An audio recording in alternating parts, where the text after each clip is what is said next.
दोस्तों नमस्कार। मैं मुकेश उदैनिया आप सभी का सीधे बोल में स्वागत करता हूं और आपसे अपेक्षा रखता हूं कि आप हमारे चैनल को सब्सक्राइब करें। दोस्तों, लोकसभा चुनाव का शंखनाद बज गया है, लेकिन भ्रष्टाचार पीछा नहीं छोड़ रहा है। बीजेपी आती है तो भ्रष्टाचार भागता है। यह हमारे देश के प्रधानमंत्री का कहना है। इस टिप्पणी के बाद भ्रष्टाचार फिर से राजनीति के केंद्र में आ गया। जब भ्रष्टाचार भागता है तो फिर से केंद्र में कैसे इसकी एंट्री हो गई और जोरदार एंट्री हुई है, जो कि अब इस चुनाव में मुद्दा बन रही है।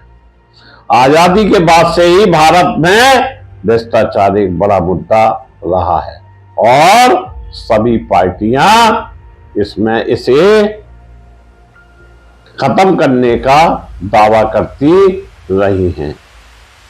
भारतीय जनता पार्टी भी इससे अछूती नहीं है। पिछले दिनों सीबीआई ईडी कार्रवाई के खिलाफ 14 दलों ने सुप्रीम कोर्ट का रुख किया तो खुद प्रधानमंत्री मोदी इसके बचाव में उतर आए। प्रधानमंत्री ने कहा कि भ्रष्टाचार में लिप्त नेता एक साथ एक मंच पर आ रहे हैं। खुद दलों ने भ्रष्टाचार बचाओ आंदोलन छेड़ा हुआ है, लेकिन हमने दावे से कहा एक्शन नहीं रुकेगा। प्रधानमंत्री की टिप्पणी के बाद विपक्ष ने भी इस बार जोरदार पलटवार कर दिया। कोलकाता में तृणमूल कांग्रेस की अध्यक्ष ममता बनर्जी ने मंच पर वॉशिंग मशीन लगाकर बीजेपी पर तंज कसा। ममता ने कहा कि बीजेपी की वॉशिंग मशीन में दागियों को धुलकर सफेद कर दिया जाता है। ममता ने इसका लाइव डेमो भी दिखाया। कांग्रेस अध्यक्ष मल्लिकार्जुन खड़गे ने भी ट्वीट कर मोदी सरकार पर निशाना साधा और खड़गे ने कहा कि विपक्ष के 95% नेताओं पर ईडी और सीबीआई का केस दर्ज हुआ, लेकिन जो नेता भाजपा में शामिल हो जाते हैं उनका दाग धुलकर साफ कर दिया जाता है। सुप्रीम कोर्ट में अर्जी दाखिल कर कांग्रेस डीएमके, जेडीयू, राजद, तृणमूल कांग्रेस और कांग्रेस समेत 14 पार्टियों ने सुप्रीम कोर्ट में सीबीआई और ईडी एक्शन के खिलाफ याचिका दायर की है। याचिका में कहा गया है कि सीबीआई, ईडी जैसी जांच एजेंसियों को सिलेक्टिव टारगेट करने के लिए कहा जाता है, एक विशेष टारगेट करने के लिए कहा जाता है। याचिकाकर्ताओं की तरफ से पेश वरिष्ठ वकील अभिषेक मनु सिंघवी के मुताबिक ईडी पीएमएलए के तहत 2021-22 में 11 से 80 केस दर्ज किए गए। 2019 से 20 में 9 से 81। सिंघवी ने कहा कि इस एक्ट के तहत अब सिर्फ 23 अभियुक्तों को दोषी ठहराया गया है। उन्होंने कहा कि राजनीतिक आवाज दबाने के लिए जांच एजेंसियों का उपयोग किया जाता है। याचिका में गिरफ्तारी और जमानत को लेकर ढील देने की मांग की गई और कहा गया कि इसके जरिए सिर्फ विपक्षी नेताओं को टारगेट किया जा रहा है। आरोप है कि पिछले 9 सालों में ईडी और सीबीआई ने भाजपा के एक भी बड़े नेताओं के यहां कोई कार्रवाई नहीं की है। कई नेता पहले से इसमें लिप्त हैं और उनके ऊपर केस भी दर्ज हैं, जो फाइलों में है। यह भी आरोप है कि सीबीआई ईडी का एक्शन हुआ लेकिन जैसे ही बीजेपी में शामिल हुए उन पर कार्रवाई की गई। बीजेपी में आने वाले नेताओं का भ्रष्टाचार जांच एजेंसी को नहीं दिखाई देता है। जिन राज्यों में बीजेपी कमजोर है वहां पर ईडी, सीबीआई और आईटी को एक्टिव किया जाता है और फिर कई नेताओं को डराया जाता है। डर से जो बीजेपी में जाने को तैयार हो जाते हैं उन पर कार्रवाई नहीं होती है। बीजेपी में आते ही कई नेताओं की कार्यवाही रोक दी गई है, यह विपक्ष कह रहा है। जैसे कि हेमंत बिस्वा शर्मा आसाम कांग्रेस के तरुण गोगोई सरकार में मंत्री रहे। हेमंत बिस्वा पर शारदा चिट फंड घोटाले में सीबीआई ने आरोपी बनाया था और शर्मा पर आरोप था कि शारदा ग्रुप के डायरेक्टर सुदीप सेन से 20 लाख रुपए हर महीने लिए, जिससे ग्रुप का कामकाज बेहतर तरीके से चल सके। शर्मा से अंतिम बार सीबीआई ने 27 नवंबर 2014 को पूछताछ की थी। हेमंत ने अगस्त 2015 में बीजेपी को ज्वाइन कर लिया था और जो बीजेपी का वॉशिंग मशीन है उसमें जाकर अपनी धुलाई कर ली थी और सफेद निकल आए थे। भ्रष्टाचार का दाग इनके ऊपर से खत्म कर लिया। कांग्रेस का आरोप है। इसके बाद सीबीआई ने हेमंत की फाइल बंद कर दी। हेमंत अभी आसाम के मुख्यमंत्री हैं। भ्रष्टाचार में लिप्त होने के बाद उनके सिर पर ताज रख दिया गया और आसाम का मुख्यमंत्री उन्हें बना दिया गया। शुभेंदु अधिकारी पश्चिम बंगाल ममता सरकार में बड़े नेता ने सीबीआई शारदा घोटाले में पूछताछ शुरू की थी। उन पर आरोप था कि शारदा ग्रुप के डायरेक्टर सुदीप सेन ने का फेवर लिया था और शुभेंदु के बाद में नारदा सिटिंग ऑपरेशन में भी पैसा लेने का आरोप लगा था, जिसकी जांच ईडी ने शुरू की। टीएमसी में थे तब जांच एजेंसियों ने परेशान कर रही थी, लेकिन जैसे ही भाजपा की वॉशिंग मशीन में गए तो सारे मामले क्लीन चिट हो गए और बेदाग हो गए। 2022 में बंगाल पुलिस ने शुभेंदु के खिलाफ शारदा घोटाले की जांच शुरू की। शुभेंदु वर्तमान में बंगाल विधानसभा के बीजेपी विधायक दल के नेता यानी नेता प्रतिपक्ष हैं। जितेंद्र तिवारी पश्चिम बंगाल आसनसोल के कदावर नेता जितेंद्र तिवारी की 2021 में तृणमूल छोड़कर बीजेपी का दामन थाम लिया था।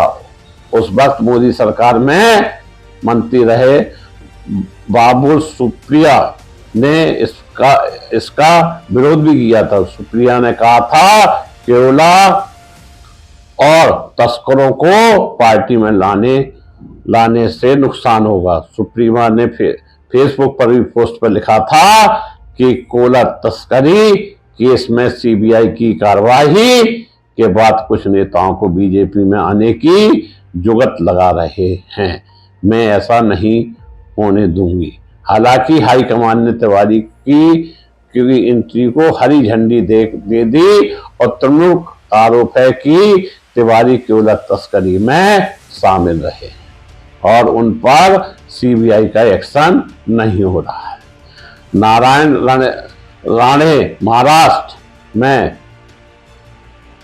शिवसेना के उद्धव गुट का आरोप है कि नारायण राणे को भी बीजेपी की वॉशिंग मशीन में डालकर पाक साफ कर दिया है और राणे अभी मोदी कैबिनेट में मंत्री हैं। बीजेपी नेता किरण सोभ्या ने आदर्श सोसाइटी मामले में हेराफेरी का आरोप लगाया था।